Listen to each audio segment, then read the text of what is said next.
بسم اللہ الرحمن الرحیم۔ اگر اللہ تعالیٰ نے آپ کو بیٹی کا باپ بنایا ہے تو آپ بڑے ہی خوش نصیب ہیں۔ اللہ تعالیٰ نے آپ کی جنت آپ کی نگرانی میں دے دی ہے۔ اب یہ آپ کا کام ہے کہ اس جنت کی حفاظت کریں یا اسے ضائع کر دیں۔ رسول اللہ صلی اللہ علیہ وسلم نے یہ خوشخبری دی ہے کہ اگر آپ نے بیٹی کی پرورش کا حق ادا کیا تو آپ کے لیے جنت واجب ہو گئی۔ حضرت جابر بن عبداللہ رضی اللہ عنہ کی روایت ہے، کہتے ہیں نبی کریم صلی اللہ علیہ وسلم نے فرمایا، جس شخص کی 3 بیٹیاں ہوں وہ تینوں کو اپنی سرپرستی میں رکھے، ان کی ضروریات پوری کرے اور ان پر رحم کھائے تو اس کے لیے جنت واجب ہو گئی۔ کسی قبیلے کے ایک آدمی نے پوچھا، اور اگر 2 بیٹیاں ہوں یا رسول اللہ؟ فرمایا 2 ہوں تب بھی یہی اجر ہے۔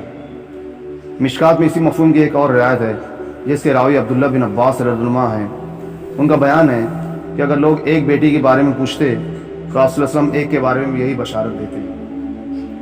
اسلام نے لڑکی کی پرورش پر خصوصیت کے ساتھ متوجہ کیا ہے اور لڑکی کی پرورش کا عظیم اجر و انعام بتا کر خاص طور پر اس کی ترغیب دی ہے۔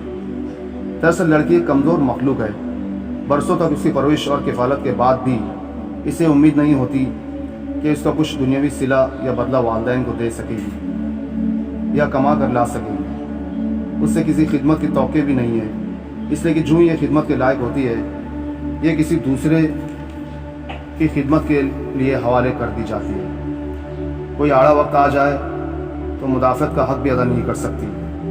ان حالات میں اگر اسلام کی تعلیم آدمی کے سامنے نہ ہو تو اندیشہ ہے کہ وہ لڑکی کی پرورش کا حق ادا نہ کر سکے اور اس کو پیار، محبت اور عزت و مقام نہ دے سکے جس کی یہ حقدار ہے۔